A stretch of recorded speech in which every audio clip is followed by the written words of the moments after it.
लिया तो आप कहते हैं तभी मानेंगे।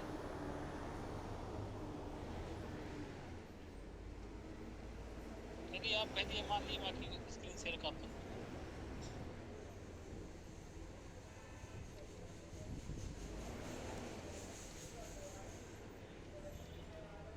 देखिए आप लोग नौ ग्रह जानते हैं, ठीक है, हालांकि नौ ग्रह तो होते हैं, ग्रह तो बहुत हैं, समझो है। आजकल फलादेश ये प्लूटो नेपच्यून से भी होने लगा है, ठीक। लेकिन देखिए ग्रह तो बताया ना कि करोड़ों लाखों है, लेकिन हमारे ऋषियों ने उन्हीं ग्रहों को लिया जो मानव जीवन को प्रभावित करने वाले हैं। बाकी 8 महाग्रह भी हैं, 9 लघु ग्रह भी हैं, ठीक। भूत प्रेत पिशाच भी सब ग्रह में ही आते हैं। तो खैर बात की बात है, वहां नहीं जाऊंगा मैं। लेकिन नंबर 9 में लिख लीजिए सूर्य, शनि, राहु, 3 ग्रह। सूर्य, शनि और राहु, ठीक।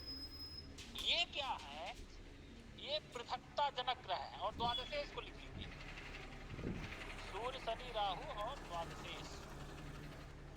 ये क्या है, पृथकता जनक ग्रह को कह लीजिए आप पृथकता जनक ग्रह,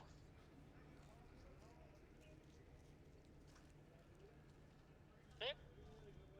सूर्य, शनि, राहु और द्वादशेष ये पृथकता जनक ग्रह है, लिख लिए हैं। पृथक का मतलब क्या, करना।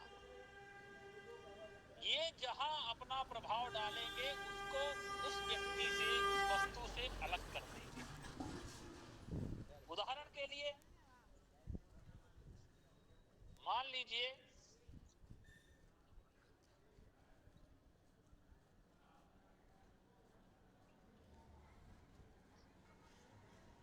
कुंडली बनाइए एक मिथुन लग्न की,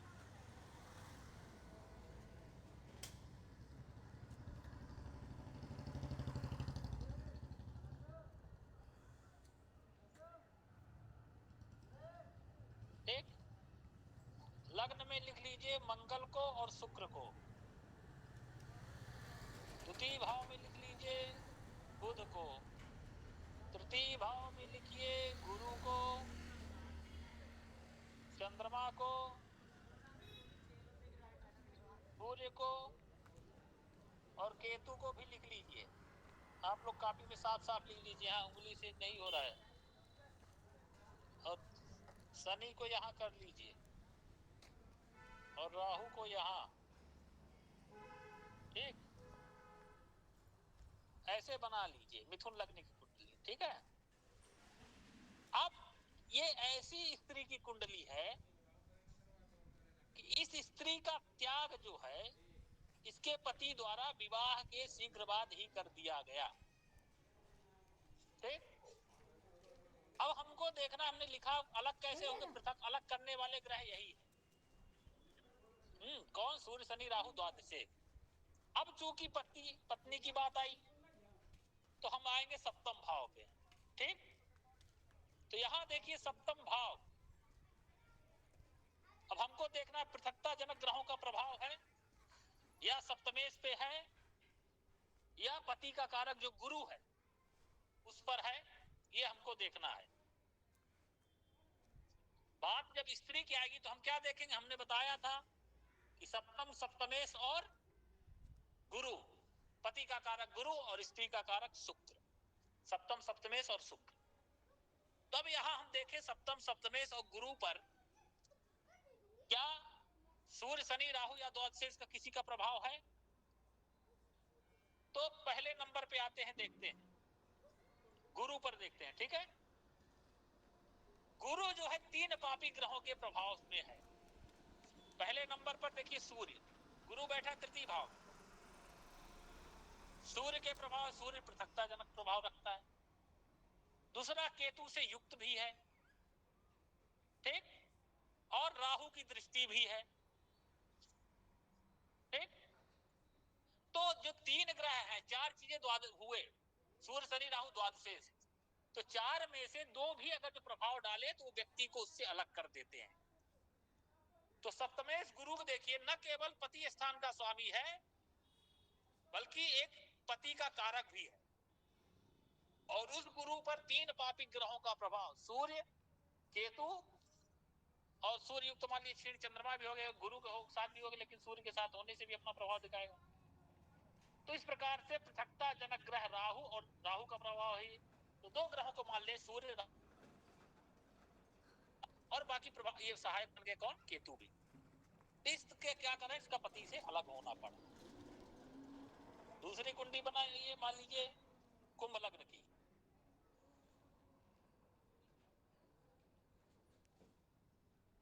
एक और उदाहरण देख ले, सब समझ में आ जाएगा।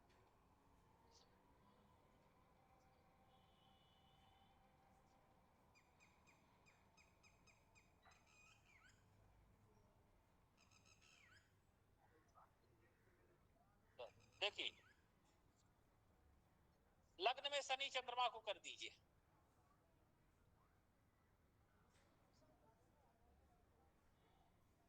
केतु को यहाँ पे शुक्र को, यहाँ बुध, सूर्य और गुरु, यहाँ राहु, यहाँ मंगल। ठीक, अब एक ये भी जो है एक स्त्री की कुंडली है जिसका इसका पति ने त्याग कर दिया। तो सप्तम भाव पर देखिए, शनि और राहु की दृष्टि है। सप्तम भाव पे शनि देख रहा है और राहु भी देख रहा है ना। मंगल की भी उच्च के मंगल। हाँ, मंगल की बात क्या है ना, बात हो रही पृथकता जनक की। मंगल क्या कराएगा, लड़ाई झगड़ा करा सकता है, अलग नहीं कराएगा।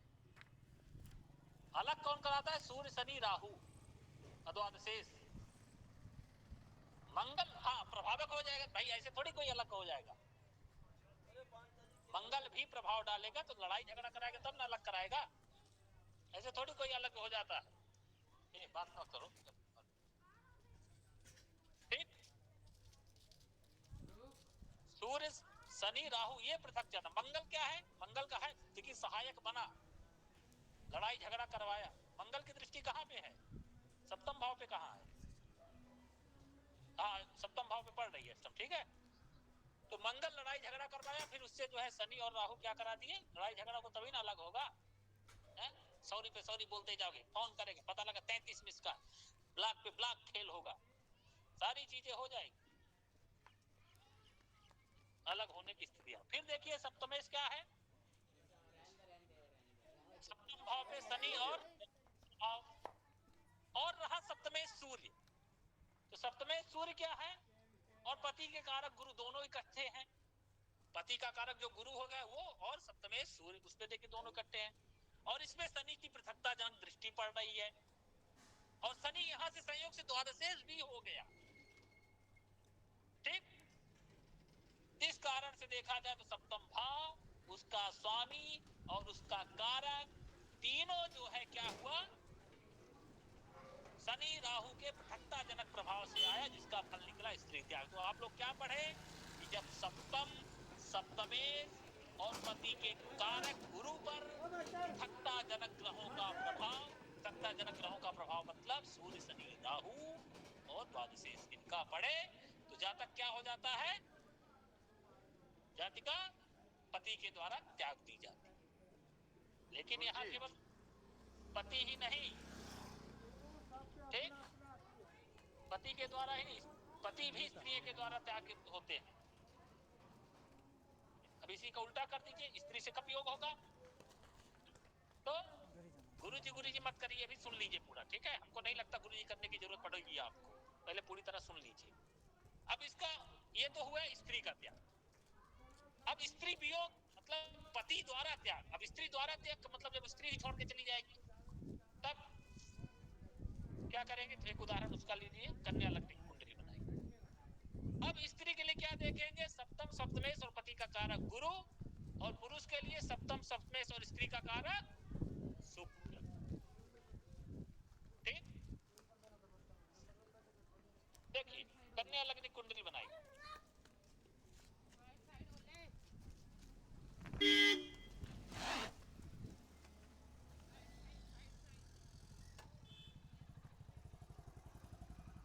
चतुर्थ भाव में चंद्रमा को कर दीजिए। सूर्य,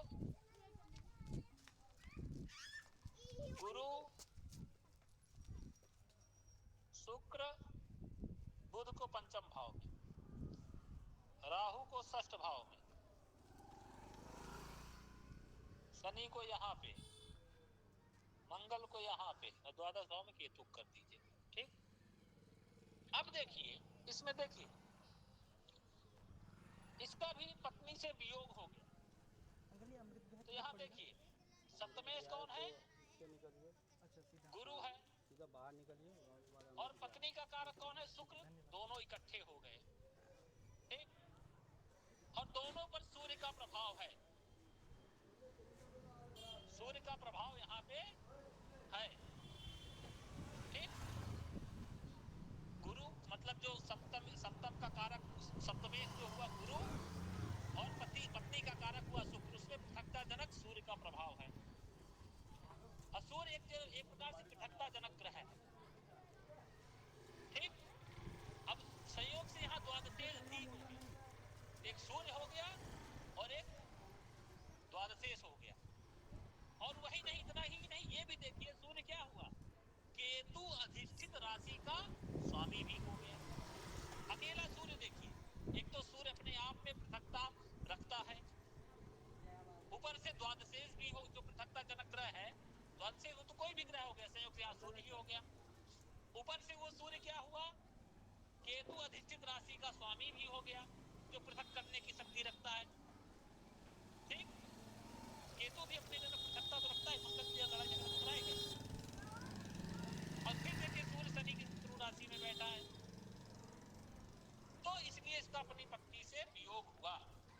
शादी की जल्दी तो नहीं हुआ, क्योंकि गुरु गुरु है, कुछ भी हो तो वो तो प्रभाव निकल, लेकिन 20 वर्ष बाद हुआ। इस तरह आप देखेंगे ये दोनों पृथकता जनक ग्रह, चार चीज लिखे आपने, सूर्य शनि राहु और द्वादशेष, ये पृथकता जनक ग्रह है। इनमें से दो भी अगर सप्तम सप्तमेश और सप्तम के कारक पुरुष की कुंडली में पति, पुरुष की कुंडली में स्त्री का कारक शुक्र होगा, और स्त्री कुंडली में पति का कारक गुरु होगा। इसमें अगर जो पृथकता जनक प्रभाव डाले तो क्या होगा? कहीं ना कहीं अलग होने की स्थिति बनेगी। उसमें से दो भी। ठीक, और हाँ तलाक, तलाक का योग अलग मतलब यही ना, तलाक। अब इसमें थोड़ा अगर मान ली कम प्रभाव हो, शुभ ग्रहों का दृष्टि भी हो, तो क्या होगा? थोड़ा कम कहे समय के लिए अलग हो जाएंगे, साल 2 साल के लिए फिर आ जाएंगे। बाकी और क्या देखेंगे? हम कुंडली मिला करके विचार करेंगे, अच्छे गुण मिले।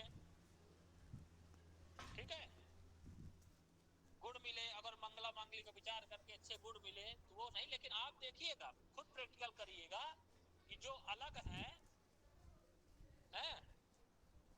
जो लोग अलग हैं, तो देखिएगा क्या उनमें से ये योग बन रहा है, फिर बताइएगा। ठीक है, अब इसमें किसी को प्रश्न हो तो बताइए।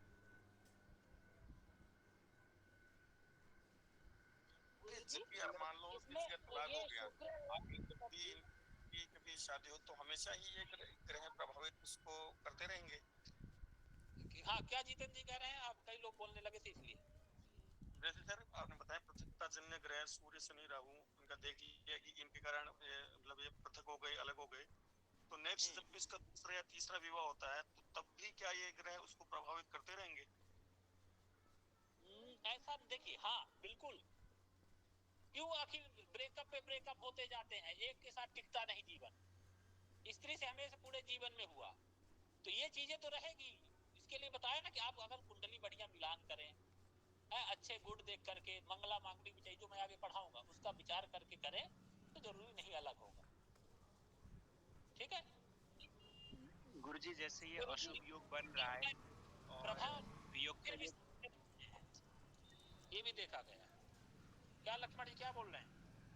गुरुजी ये वियोग योग बनने के बाद कहते हैं ना इसका फिर समाधान क्या है, तो समाधान करके रुक भी जाता है क्या ये? तो समाधान तो है, मणि मंत्र औषधि है ही।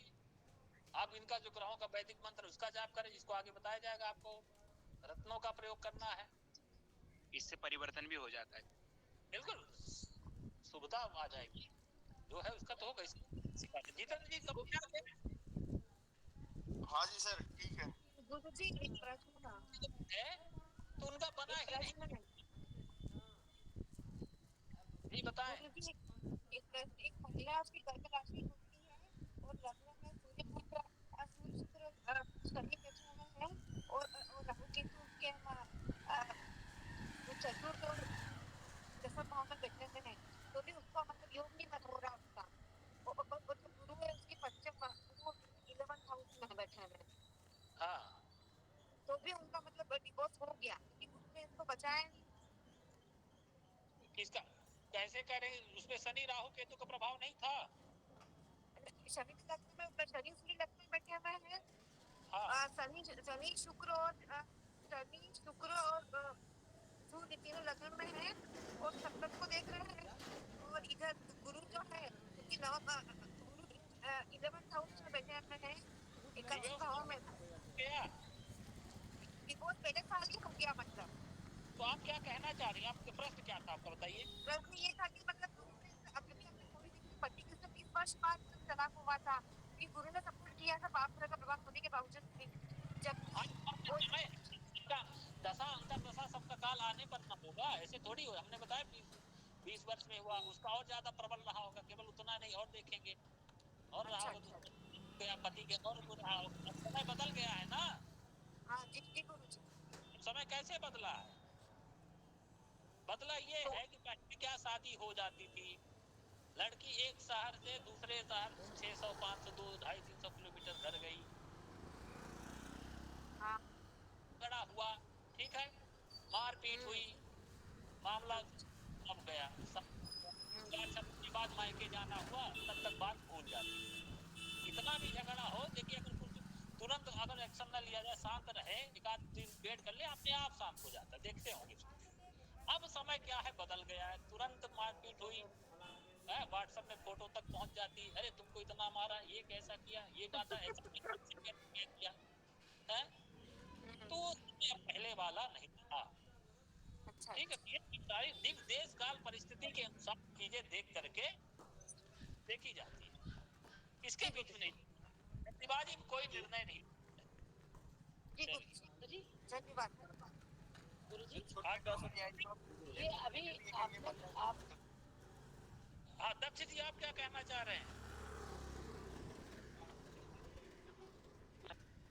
यह शनि ही सप्तमेश है और वो सप्तम में ही बैठे हैं राहु के साथ, तो उसमें हाँ पृथक योग में कुछ कमी आ जाएगी।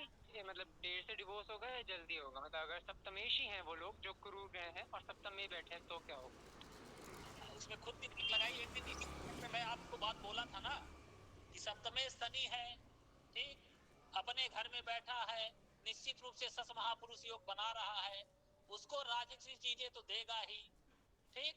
लेकिन क्या जो राजसी चीजें उनको पारिवारिक दुख नहीं होता, परिवार से अलग नहीं होते, परिवार से अलग अधिक बड़े घर वालों ही होते हैं, ठीक है। तो वहां शनि बैठा है, राहु बैठा, राहु का भी प्रभाव हो गया, हमारे सूर्य का भी हो जाए, ठीक, तो होगा। अगर ऐसा बात आई समझ में दक्ष जी? जी सर। हाँ, वो शनि बैठ सब अपना तो दिग्बल तो दिखाएगा ही, सब कुछ करेगा, वो चीजें देगा, लेकिन पृथकता जनक ग्रह होने से पृथक भी तो करेगा, ये भी ध्यान देना है। मात्र कहने शरीर तो 2 3 क्या हो। चलिए गुरुजी एक क्वेश्चन था। हाँ बोलिए विमलेश जी। गुरुजी जैसे अभी बताया कि शुक्र यदि प्रभाव में है, तो जैसे गुरु यदि सप्तमेश है या गुरु को अपन कारक मान रहे हैं कुंडली में, शुक्र का प्रभाव नहीं देगा उसको?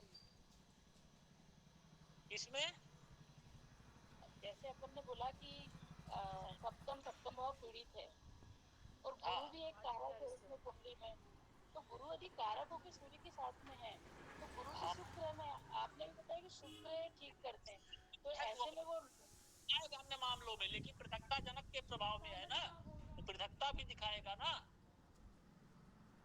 जी जी शुक्र है कि वो नहीं देगा कुछ प्रभाव अपना वहाँ पर कि वो रोक दे। नहीं, वो शुभता अलग है, शुभता वहां रहेगी, लेकिन पृथकता जनक भी रहेगा। देखिएगा जो तलाक वाले हैं, वियोग वाले, उसमें प्रैक्टिकल करके देखिएगा कारण बनता है कि नहीं। देवेंद्र जी क्या कहना चाह रहे हैं? जी मेरा प्रश्न ये था कि माना कि ठीक है, ये इस वजह से इनका पृथकता हो भी गए वो, अब वो लड़की दूसरी शादी भी करेगी तो जिससे भी करेगी उससे भी अलग होगी वो। अब वही तो करे, मिला करके कुंडली करे ना। अब देखिएगा प्राय आप जब कुंडली मिलाने जाए, मतलब जो अलग हुए हैं, तो उठा के देखिएगा कुंडली कहीं ना कहीं मिल नहीं रही होगी। हाँ भी कुंडली बहुत सारी आई है अभी, जो मैंने आपने बताया देखा 3-4 कुंडली बनी मेरे पास में, सब सेम मिल रहा है। जो अलग है, ठीक है, वो कहीं ना कहीं कुंडली नहीं मिलती। आजकल बड़ा ये चल गया है, ऐसा नहीं करना चाहिए किसी को। लोग क्या करते हैं, देखते हैं लड़का अच्छे घर का है, ठीक है, तो कहते हैं पंडित जी हमारी लड़की की कुंडली ऐसी नहीं बनाई, लड़के के डेट ऑफ बर्थ ले बढ़िया, इस तरह भले महीना 2 महीने का तो करके जानबूझ के जो है आग में झोंकने का काम कर रहे हैं लोग। ज्योतिषी भी क्या है, तनिक जो है आर्थिक लोभ से, पैसे की लालच से बना करके वो कर देते हैं कि हाँ ठीक है बना दूंगा। ऐसा नहीं करना चाहिए, किसी के जीवन के साथ नहीं खिलवाड़ करना चाहिए। देखिए दाम्पत्य जीवन जितने रिश्ते प्राय आ रहे हैं, अपवाद के रूप में नहीं कर सकते, उनकी कहीं ना कहीं कुंडली नहीं मिल रही हो। लव मैरिज में फिर कुंडली मिलाना ही क्या, वो अलग बात है। लेकिन ये पृथकता वाले देखिएगा, जो पृथकता जनक कुंडली आई आपके पास, उसमें देखिएगा ऐसी स्थिति है। और बहुत सारे योग हैं, आगे जब हम मांगलिक पढ़ेंगे हैं और वैधव्य योग पढ़ेंगे तो उसमें और चीजें स्पष्ट हो जाएगी। आता ही समझ में?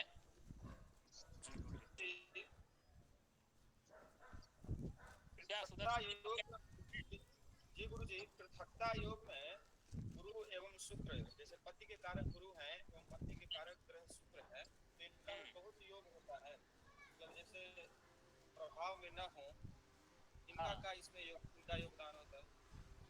क्या कहें, फिर से कहिए। जैसे कारक ग्रह हैं गुरु जी, गुरु एवं शुक्र, पति के गुरु एवं पत्नी के शुक्र, तो इनका भी यदि ये इन प्रभावों से अलग हो, हाँ, तो भी ये प्रभाव पड़ेगा पृथकता वाला। देखिए 3 चीजें कही, सप्तम सप्तमेश कारक, ठीक, तो जहां भी बात आए कम से कम 2 को जोड़ना चाहिए। जैसे कारक योग पढ़ा तो आपने 2 कहा, 2 या 2 से अधिक ग्रह अच्छे में हो, या तो अपनी राशि में हो के परस्पर केंद्र में हो, ठीक, कारक योग होता है।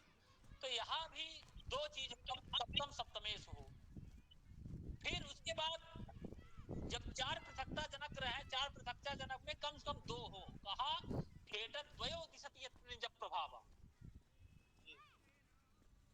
कम 2 ग्रह होने चाहिए, ठीक है। तो सप्तम सप्तमेश कारक ना हुआ तो सप्तम सप्तमेश ही हो गया। जैसे उसी कुंडली हमने देखी, द्वादशेश भी हो गया और अकेले सूर्य भी हो गया, दोनों हो गया, तो कम से कम 2। आई बात समझ में? जी। हाँ, दोनों में बला बल का क्वेश्चन था। अब इस पे नहीं है। अब जैसे मैं उदाहरण के लिए सप्तम में डाला, सप्तमेश कारक डाला तो पति पत्नी अलग वियोग कराया, दशम में डाला तो राज्य से अलग करा देगा, द्वितीय भाव में प्रभाव डाला तो कुटुंब से इसी तरह करेंगे। आगे हम चर्चा करेंगे इसका, फिलहाल अभी सप्तम सप्तमेश की बात है। क्या कह रहे हैं अध्यापिका जी?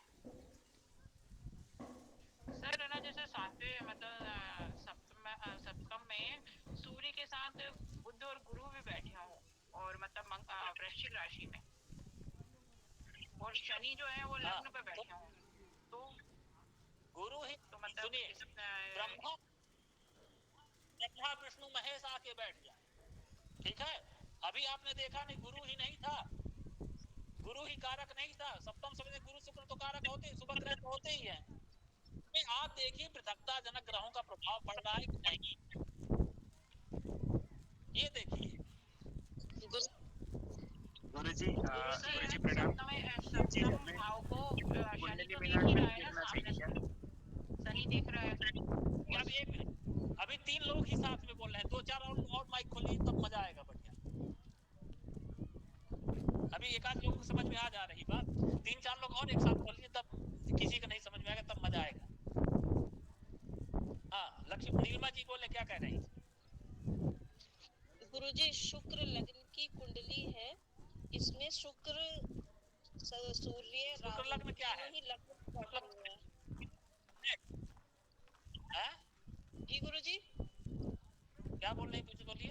शुक्र लग्न की कुंडली में शुक्र राहु सूर्य तीनों लग्न में बैठे हुए हैं। हाँ और साथ में मंगल षष्ठम भाव में शनि के साथ है। हाँ, तो क्या गुरुजी इनका तलाक होगा? सब यही कहते हैं कि आपकी शादी टिकेगी नहीं। शादी हो गई है, जी गुरुजी। दोनों पति पत्नी कुंडली मिल रही है। ये नहीं पता गुरुजी, मेरी फ्रेंड के हस्बैंड की है, उनसे जो भी पंडित बोलते हैं सब कहते हैं कि आपका तलाक होकर रहेगा। नहीं होता ना, कहने नहीं, ऐसा नहीं है। आप दोनों कुंडली मिल रही है कि नहीं मिल रही है, कुछ अगर दोष हो तो भी ऐसी स्थिति बन रही हो, तब आप इनका उपचार करा करके से उनको संभालिए, ठीक है? कहने पे मत। जी, इसमें वो मिल रहा है ना गुरुजी, जो अभी आपने पूरा बताया था, तो सूत्र के हिसाब से पूरा आ रहा है। होगा, लेकिन आप देखिए कुंडली मिला के भी, तो अगर ऐसी स्थिति किसी में बने तो जी। उसको इसी तरह से कुंडली मिला करके ही विवाह करना चाहिए, रिस्क नहीं लेना चाहिए कि थोड़ा गुण मिल गया, नाड़ी दोष आ गया, ये सब तो नहीं करना। लव मैरिज थी गुरुजी। ये कुंडली मिलान में एक सुनिए, कुंडली मिलान में पृथकता जनक दोष दोनों में हो तो शादी होगी ना? हेलो, बिल्कुल है, शादी हो, कुंडली हो, अच्छा मिल रहा हो, पृथकजनक प्रभाव हो तो कर सकते हैं। नहीं, ये पृथकता जनक दोष दोनों में हो तब तो शादी होगी। जरूरी जरूरी नहीं है, एक में हो तो चले करा देगा। अगर कुंडली नहीं मिल रही है, वो मंगला मांगलिक देखा मिल रही है, अब जैसे मंगल दोनों में होता है तो शादी होती है, उस तरीके से पृथकता दोष दोनों में हो तो शादी होगी ना? नहीं, अच्छा, पृथकता दोष हो दोनों पृथकता दोष तो कुंडली मिल रही हो, तब तो मामला चल जाएगा। मतलब एक मांगलिक हो, दूसरा भी मांगलिक होना चाहिए। वो मैं आगे मंगला मांगलिक पढ़ाऊंगा। मंगल मतलब क्या? वेग, उस वेग को सहरे कि अगला होना चाहिए। तो सूर्य शनि अगर इसमें भी पृथकता, उसमें कुंडली मिल रही, तब नहीं होगा। कुंडली मिल रही है, ठीक बात कर रहा हूँ। जी हाँ, कुंडली मिल रही है।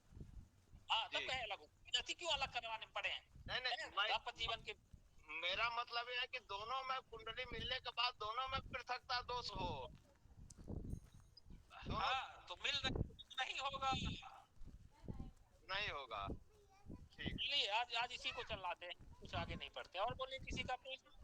हमको कोई दिक्कत नहीं, मकर लग्न की कुंडली है, 2 महीने पढ़ना है, आप जितना अधिक से अधिक पढ़ सके। हमारे पास सर रिक्वेस्ट है, हम लोग लास्ट के 10 मिनट क्वेश्चन करेंगे, आप पढ़ा दीजिए। सर लास्ट के 10 मिनट क्वेश्चन करेंगे, आप पढ़ा दीजिए। मजा आ रहा है हमको भी, हम तो चाहते हैं अधिक से अधिक प्रश्न हो, लेकिन आप चलिए इसी को चलाएं। और किसी का प्रश्न? नहीं गुरुजी, आगे आगे बढ़िए। आपको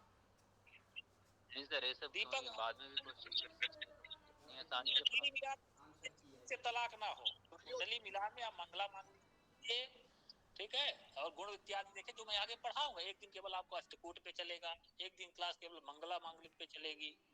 जितने भ्रम है, जितना सवार है, सब क्लियर हो जाएगा पानी की तरह, ठीक है? आ गई बात समझ में? गुरुजी एक प्रश्न है हमारा, एक प्रश्न हमारा, एक मकर लगन की कुंडली है। महोदय बाद में पूछ लीजिएगा, कुछ और पढ़ लिया जाए। पढ़ाइए, आप पढ़ाइए, चलिए ठीक है। गुरुजी आप आगे क्वेश्चन पूरी कर दे। अब लीजिए, कुछ सरल सरल योग 2-3 पढ़ लेते हैं। अब म्यूट हो जाइए। वैदिक प्रतिष्ठान जी, एक तो आप अपना नाम लिख करके रखिए, ठीक है?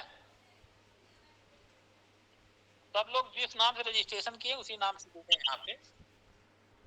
और माइक म्यूट कर लीजिए वैदिक प्रतिष्ठान जी, उनको म्यूट करो जी।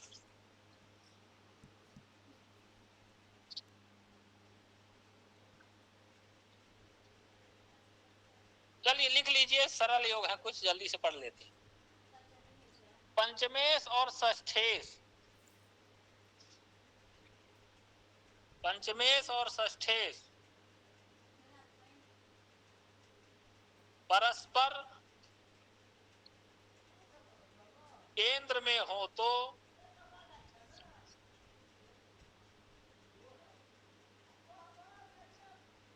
पंचमेश और षष्ठेश परस्पर केंद्र में हो तो शंख योग होता है। शंख योग, जो शंख बजाते हैं ना,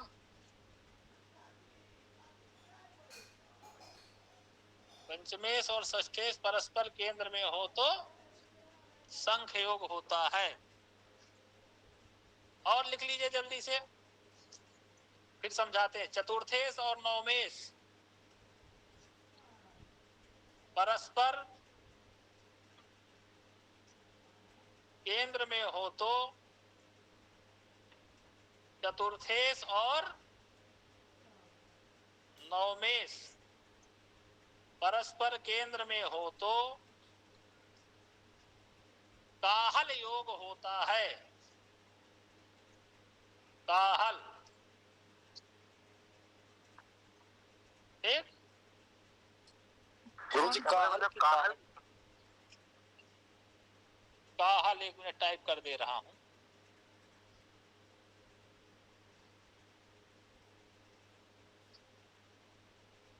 लिख लीजिए, स्क्रीन दिख रहा है, काहल, ठीक? गुरुजी का मीनिंग क्या होता है काहल का? बताते हैं, फिर लिखिए। काहल हला हला विषय नहीं है, काहल जो है कहा व्यक्तायाम वाची, वहां पे कहा है बोलने के अर्थ में। चलिए अब लिख लीजिए, लग्नेश और द्वादशेश, लग्नेश और द्वादशेश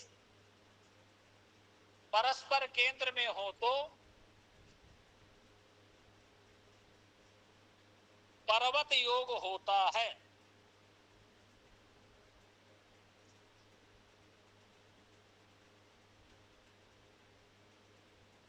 चतुर्थेश और द्वादशेश, लग्नेश और द्वादशेश परस्पर केंद्र में हो तो पर्वत योग होता है, ठीक?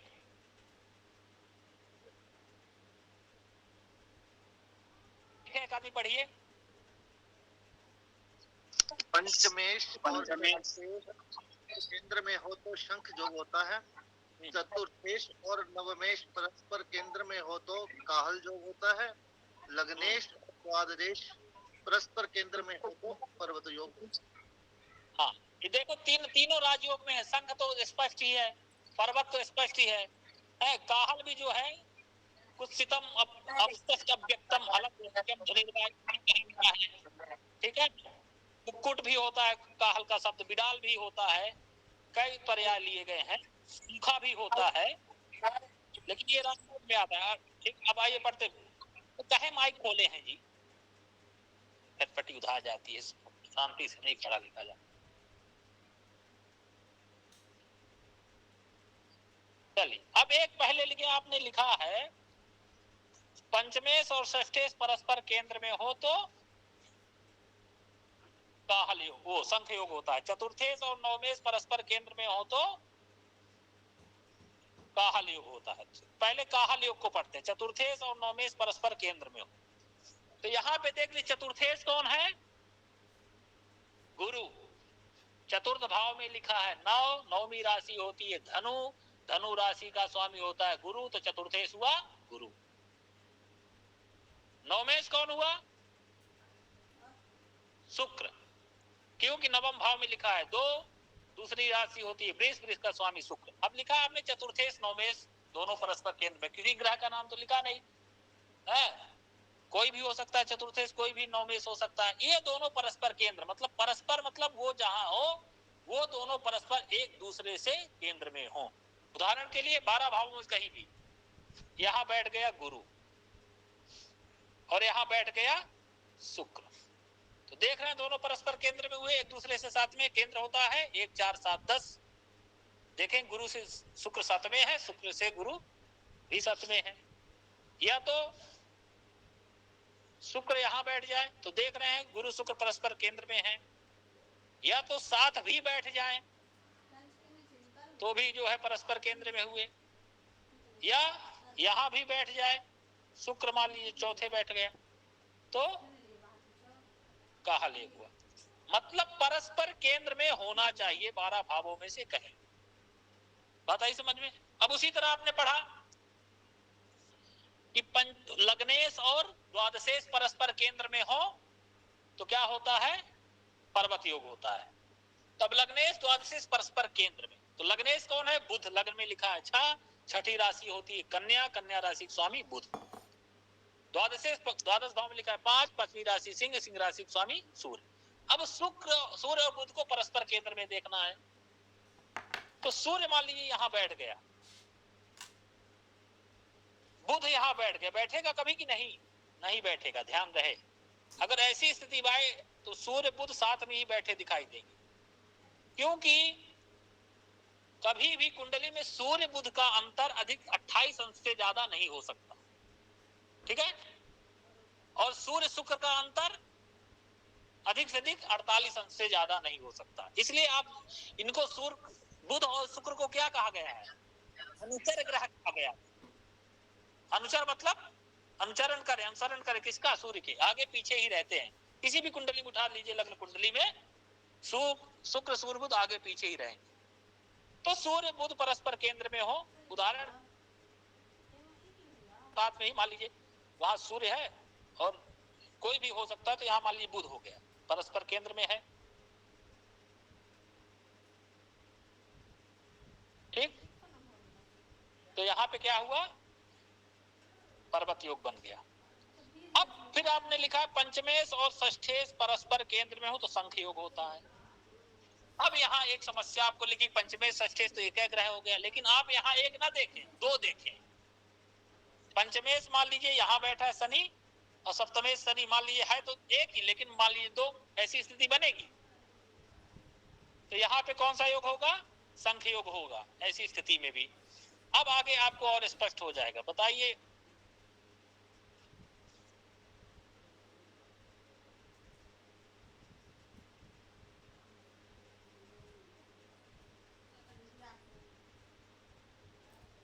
दूसरा लेते हैं पहले।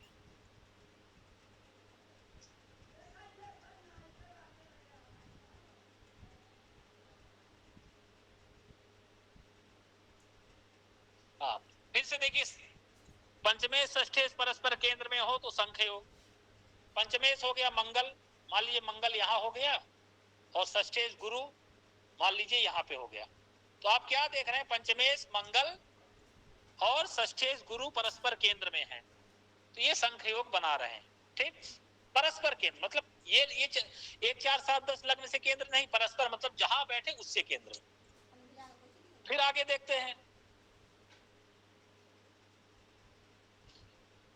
चतुर्थेश और नवमेश परस्पर केंद्र में हो तो काहल योग बनेगा। चतुर्थेश शुक्र, नवमेश गुरु, कहीं भी कुंडली में मान लिए गुरु यहाँ बैठ जाए, शुक्र यहाँ बैठ जाए तो काहल योग बन गया। देख रहे हैं चतुर्थेश और शुक्र जहां भी है परस्पर केंद्र में है, एक दूसरे से केंद्र में है। या मान लीजिए गुरु यहाँ बैठ जाए, शुक्र यहाँ बैठ जाए तो भी परस्पर केंद्र हुआ तो बन गया। फिर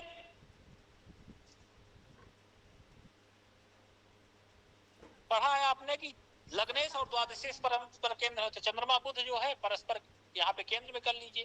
कहीं भी मान लीजिए चंद्रमा यहाँ है, बुध साथ में बैठ गया, परस्पर केंद्र में हुआ, ठीक? या तो मान लीजिए बुध यहाँ हो गया और चंद्रमा यहाँ हो गया, दोनों एक दूसरे से केंद्र में है, ठीक? तो ये क्या बन गया? पर्वत योग।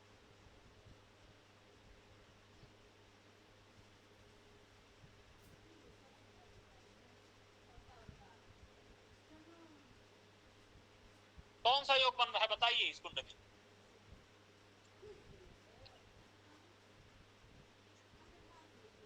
बताइए। पर्वत गुरु गुरुजी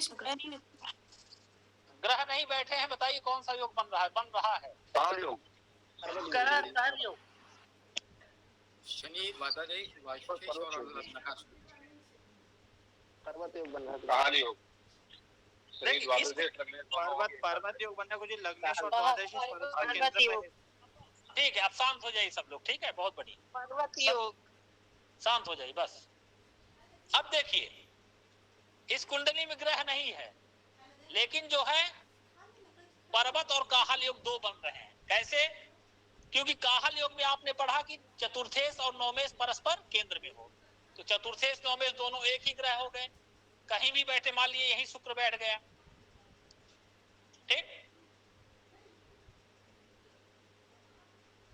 चतुर्थेश कहाँ बैठा? तृतीय भाव में। नवमेश कहाँ बैठा? तृतीय भाव में। है तो एक, लेकिन आप देखिए दो घर के स्वामी हैं, तो परस्पर केंद्र में ही हुए ना, एक ग्रह एक।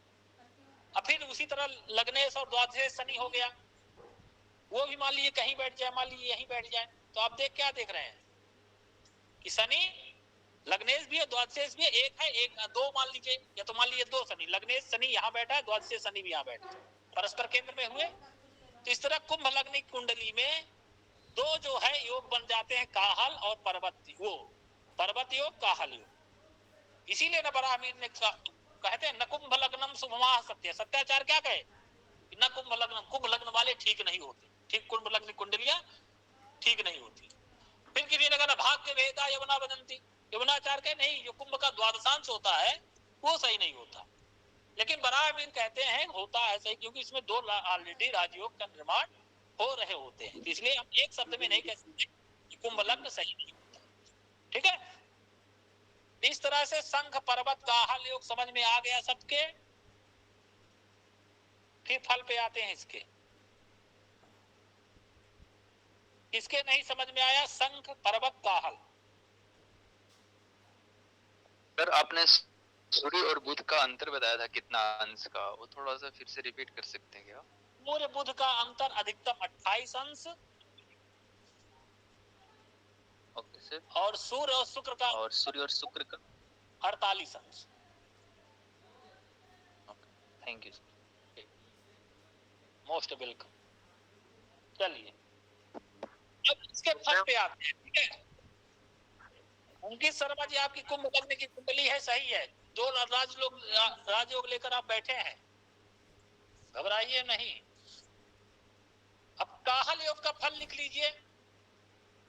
देखिए एक नियम और बता देता हूं, ये तीनों नियम संघ पर्वत काहल अन्य प्रकार से भी बनते हैं। गजकेसरी योग भी अलग से बनता है, चंद्रमा से केंद्र में बृहस्पति होने मात्र से गजकेसरी नहीं बनता, अन्य नियम से भी बनता है। और ये चामर योग भी जो आप पढ़े थे वो भी अलग है, अन्य प्रकार से बनता है। और संघ पर्वत काहल ये तीनों अन्य प्रकार से भी बनते हैं, लेकिन ये तीनों सरल थे, गजकेसरी सरल थे, इसलिए मैं आप लोगों को बताया। और ये कुंडली में आपको देखने में प्रायः मिल ही जाएंगे कोई ना कोई योग, निश्चित रूप से अधिकतर कुंडलियों में आपको मिलेगा, देखिएगा जब प्रैक्टिस करेंगे तो। काहल योग का फल लिख लीजिए। काहल योग वाला व्यक्ति क्या होता है, इसलिए कहा ओजस्वी साहसी मूर्ख चतुरस्म बलई रूता। ऐसा व्यक्ति जो है ओजस्वी होता है, ठीक, साहसी होता है। क्या होता है? ओजस्वी होता है, साहसी होता है, मूर्ख भी होता है, ये भी कह सकते हैं, ठीक। और जो हम नेताओं का योग देखते हैं नेताओं की कुंडली में, तो ये नेता बनने का भी योग है। ऐसा व्यक्ति जो है गांव का मुखिया, विधायक, नगर पालिका, जो तमाम पार्षद ये सब होते हैं ना, विधायक, सांसद, और राज्य योग होंगे तो मुख्यमंत्री, इस तरह का तो नेता का योग कह सकते हैं, ऐसा व्यक्ति नेतृत्व करने वाला होता है, गांव प्रधान, मुखिया, ये सब बनने के योग। काहल योग जिसके कुंडली में हो, वो अगर चुनाव के लिए पूछे कि लड़ सकते हैं कि नहीं, तो कहिए हाँ योग है, आप लड़ सकते हैं। अब क्या पता अगले वाले में प्रबल योग हो, तो ये सब चुनाव का भी अलग देखा जाता है। वहां की काकड़ी किस व्यक्ति से उसका प्रतिद्वंदी है, वो उसका परस्पर क्या है, तो बात की बात है। आगे समय रहेगा तो चर्चा करेंगे, ठीक है। इसके लिए अलग एक कार्यशाला चलाई जाएगी 1 हफ्ते की है। कहाँ क्रिकेट मैच होता है, कौन जीतेगा, विराट कोहली पे कितना लगाए, कितना रन बनाएगा, है सब चीजें वो है। अब इसके लिए बहुत पढ़ना पड़े, एक शब्द से नहीं, आपको स्वर शास्त्र भी आना चाहिए, है मुहूर्त भी आना चाहिए, किस मुहूर्त में रवाना की टीम इंडिया उस देश के लिए, वो किधर पड़ रहा था, चंद्रमा शब्द, ये सब चीजें।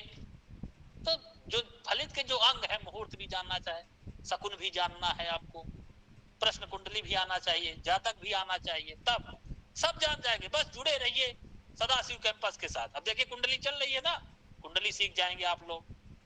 फलादेश कुंडली बाद में सीखे ना, फलादेश पहले ही जानने लगे, बताइए, ठीक है। तो इस तरह जो है जुड़े रहें और मेहनत करें थोड़ा, बिना मेहनत कुछ नहीं होगा। तो पर्वत वो काहल योग वाला व्यक्ति क्या ओजस्वी होता है, साहसी होता है, और मूर्ख भी कह दिया, मतलब थोड़ा ओवर कॉन्फिडेंस में कभी कभी आ जाता है, इसलिए कहते हैं अरे मूर्ख। बाकी ओजस्वी ऐसे उत्साही होता है, कभी ऐसे जल्दबाजी में आकर के कुछ गलत काम कर देता है, इसलिए उस मूर्ख की श्रेणी में उसको रख दिया गया। आता राजयोग में ही है। फिर पर्वत योग वाला व्यक्ति क्या होता है, पर्वत योग वाला व्यक्ति भी राजयोग में ही भी आता है। का भाग्यान्वित, भाग्य से युक्त होता है, ऐसा जाता है, ठीक, भाग्यशाली होता है, और दानी भी होता है, ठीक, और हमेशा हास परिहास में मस्त मुस्तकिल मिजाज का रहता है, हास परिहास में युक्त रहता है, विनोद में, ठीक, भाग्यशाली होता है, विद्यावान भी होता है, ठीक, दानी भी होता है, तेजस्वी भी होता है, और ऐसा व्यक्ति भी नेता बनने लायक रहता है। नेतृत्व क्षमता ऐसे भी व्यक्ति में रहती है, ठीक। क्या लिखे हैं, ओजस्वी, साहसी, मूर्ति भी होता है, भाग्यशाली, विद्यावान, नेता, मुखिया भी होता है। पर्वत योग का आदमी जो व्यक्ति रहता है, भाग्य से युक्त, दानी, हास परिहास में मस्त, नेता बन सकता है। बहुत बढ़िया। अब पर्वत जैसे रहेगा स्थिर का स्थिर, ठीक है। अब संख्य योग का लिख लीजिए। संख्य योग वाला व्यक्ति भी दयालु प्रवृत्ति का होता है, ठीक, दयालु हो जाएगा। चुनाव के समय केवल गोचर का फल निकाल के नहीं कर देंगे, बताए ना कि सब गाना चाहिए आपको, एक चीज नहीं, केवल एक पद यहाँ है तब फलादेश गलत हो जाएगा, है दिग्विजय जी दिग्विजय करेंगे, तो किया था ना कोनो फलादेश, अगर नहीं होगा तो कोनो समाधि लगा लेंगे, कुछ किया था एक बार न्यूज चैनल में, बाबा था चुनाव, बाबा ने बोला था, हाँ, तुक्का मारने से बहुत बड़े ज्योतिषी नहीं हो जाएंगे आप, क्या जानते हैं क्या फला देगा, ये सब वो निकालिए, फिर देखिए कैसे आपका गलत होता है, फला दे सटीक बैठेगा। चलिए जो पढ़ रहे हैं उसको पढ़िए। संख्य योग का फल है, व्यक्ति भोगी होगा, दयालु होगा, है, और अच्छा काम करने वाला होगा, शील होगा। अब एक शब्द ये नहीं कि अच्छा आचरण करने हो तो अच्छे आचरण करेगा, पता लगा 12 उसके तुला राशि में बैठ गया तो स्त्री लोलुप होगा ही, कहां से अच्छा काम करेगा। हाँ, उसको अच्छे ढंग से करेंगे, किसी को पता नहीं चलेगा। तो इस तरह से फलादेश करेंगे। अच्छा काम करने वाला होता है, उसके बाद क्या है गुरुजी? अच्छा काम जानिए बस। दीर्घायु होता है, संख्य योग वाला जातक भी दीर्घायु होता है। अब देखिए इसको थोड़ा प्रैक्टिकल कर लेते हैं।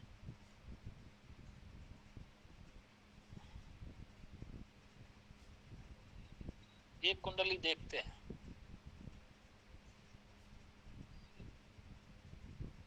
तेरी झलक सर पे श्रीवल्ली नैन। अब देखिए कुंडली दिख रही है ना? जी गुरुजी। अब इसमें हमको ज्यादा शंख पर्वत काहल, देखिए शंख पर्वत काहल में और एक कंडीशन रख दिया, तीनों राजयोग हैं। शंख पर्वत काहल, शंख में कहा कि लग्नेश बलवान हो, ठीक, और द्वादश वो पर्वत पे कहा कि मित्रों के द्वारा दृष्ट हो। तो कहने का मात्र देखिए योग तो बने जाएगा इतने मात्र में, लेकिन लग्नेश बलवान होने का मतलब यही कि आप उसका उपभोग क्यों कर कितना कर पा रहे हैं। लग्न मतलब शरीर, शरीर आपका मजबूत रहेगा तभी ना आप उसका उपभोग कर पाएंगे। हर शहर में आपका फ्लैट है, आपके पास गाड़ियां खड़ी हैं हर प्रकार की, लेकिन आपका जब शरीर ही काम नहीं कर रहा है तो कैसे उसका उपभोग कर पाए। इसलिए लग्नेश का किसी भी राजयोग में मजबूत होना अच्छा माना गया है। लग्नेश विकार, इसीलिए कहा लग्नात् सर्वान् विचिन्तयेत्, लगने से ही सब कुछ आप विचार कर सकते हैं। लग्न मजबूत तो सब कुछ मजबूत, आखिर लग्नात् योग ऐसे ही ना बना। तो यहाँ पे ये शंख पर काहल में ये कंडीशन रख दिया कि लग्नेश बलवान हो। अभी आगे लक्ष्मी योग भी पढ़ेंगे तो वहां भी कहा लग्नाधिपे बलाढ्य है, लग्नेश बलवान। तो लग्नेश बलवान होने का मतलब वही है कि कितना आप उसका उपभोग कर पा रहे हैं, कितना आप उसको पाने में आप समर्थ हैं, कि आपके हाथ से छिटक जा रही है चीजें, पास आते आते रुक जा रहे हैं, 1-2 नंबर से आपका परीक्षा में फेल हो जा रहे हैं, अंतिम के जाकर के आपका काम बिगड़ जा रहा है, किसके? लग्नेश की वजह से। तब यहाँ हमको शंख पर्वत काहल में देखना है कौन सा योग बन रहा है। तो यहाँ देखिए पहले काहल देखते हैं। चतुर्थेश और नवमेश हुए, चतुर्थेश हुआ शनि, नवमेश हुआ बुध। शनि और बुध परस्पर केंद्र में है, नहीं है तो काहल योग नहीं बन रहा है। योग देखें, लग्नेश शुक्र और द्वादशेश बुध दोनों परस्पर केंद्र में है, नहीं तो बन रहा है। फिर पंचमेश शनि, द्वादशेश गुरु दोनों परस्पर केंद्र में नहीं है, तो ये काहल योग भी नहीं बन रहा है। दूसरा ले लेते हैं डेट ऑफ बर्थ।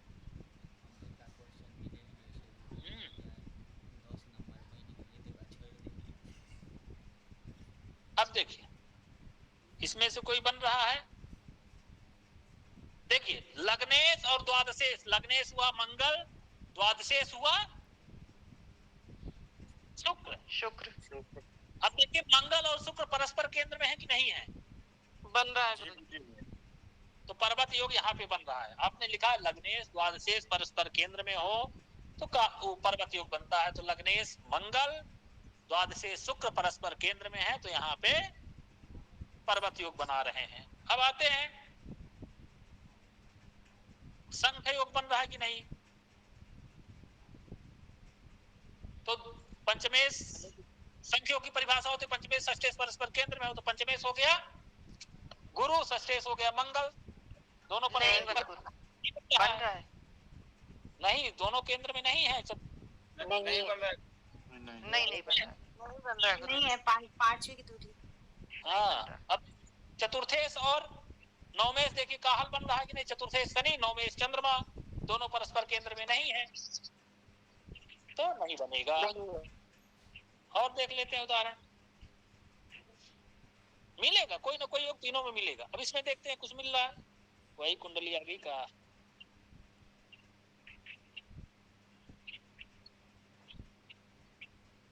अब देखिए इसमें देखते हैं पर्वत देखते हैं पहले, लग्नेश शुक्र द्वादशेश मंगल परस्पर केंद्र में नहीं है तो नहीं बना। फिर आते हैं काहल में, चतुर्थेश सूर्य और नवमेश शनि, सूर्य शनि केंद्र में है, नहीं है। फिर षष्ठेश सूर्य शनि परस्पर केंद्र में है, चतुर्थेश नवमेश परस्पर केंद्र में कहाँ है? नहीं है, अगला वाला बन रहा है। फिर शंख देखते हैं, बुध शुक्र परस्पर केंद्र में है। देखिए पंचमेश बुध, छेश शुक्र दोनों परस्पर केंद्र में है, इसलिए यहाँ पे शंख योग बन रहा है। तीनों में से प्राय योग कोई ना कोई दिख जाता है। एक और जल्दी से कुंडली ले लेते हैं।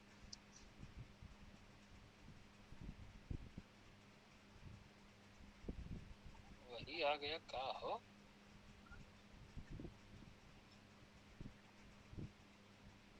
टाइम बदल देंगे। अब देखते हैं आए नहीं आए। चलिए अब देखिए पर्वत योग, लग्नेश बुध और द्वादशेश सूर्य परस्पर केंद्र में नहीं है तो पर्वत योग नहीं बन रहा है। आते हैं काहल योग में, चतुर्थेश गुरु नवमेश शुक्र दोनों परस्पर केंद्र में नहीं है तो काहल योग भी नहीं बन रहा है। अब देखिए पंचमे शनि षष्ठे शनि दोनों परस्पर केंद्र में है तो यहाँ पे संख्या योग बन रहा है। ठीक, चलिए बहुत बढ़िया, आप लोग विद्वान हो गए हैं। चलिए अब देखते हैं यहाँ पे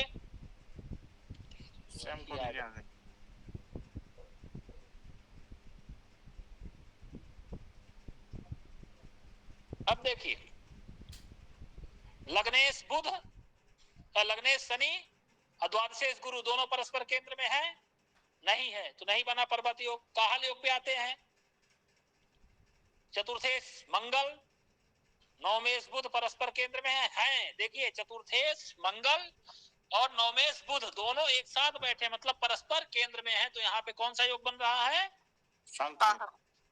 काल योग बन रहा है। ठीक, अब देखते हैं शुक्र बुध पंचमेश शुक्र और षष्ठेश बुध दोनों परस्पर केंद्र में नहीं है तो यहाँ पे नहीं बन रहा है। तो इस तरह से समझ में आ गया शंख पर्वत का हल योग। जी गुरुजी। अब इसमें किसी को कुछ जिज्ञासा हो तो पूछ सकता है। गुरुजी प्रणाम। गुरुजी एक ये प्रश्न है कि जैसे अगर कोई वक्री ग्रह होगा तो उसको कहाँ से काउंट करेंगे? वक्री ग्रह होगा कहाँ से काउंट करेंगे?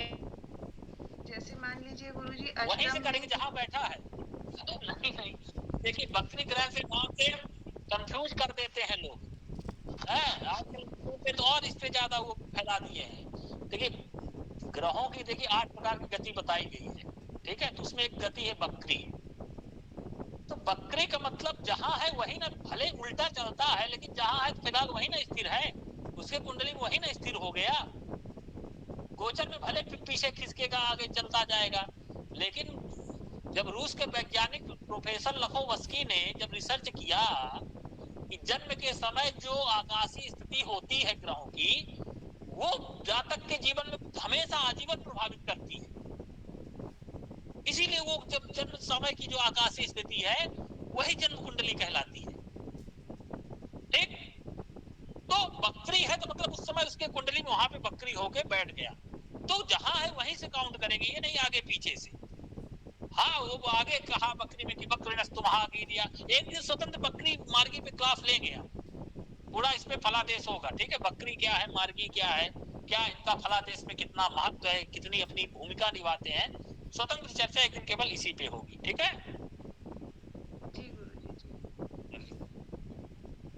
गुरुजी, इसमें चलित पत्रिका का भी कुछ महत्व होता है क्या? अब चलित चक्र में भी लेकर के कंफ्यूजन पैदा कर देते हैं लोग। अभी आप चलित जो कुंडली है ना उसको पढ़ लेंगे, जो क्लास चल रही है, तो वो जिस दिन हो जाएगा उसके बाद मैं बताऊंगा चलित के बारे में कि कहाँ पे गया है। शून्य संधि सुभाव गए कि पिलम राप्तम खैगाक्षेत्रम, उसमें आपको भाव भाव संधि जानना पड़ेगा, ग्रह भाव में है कि संधि में है, तब उसको पढ़ लेंगे, तब मैं समझाऊंगा। अभी लोगों को भाव संधि नहीं पता तो कैसे समझा दे। ठीक है गुरुजी प्रणाम।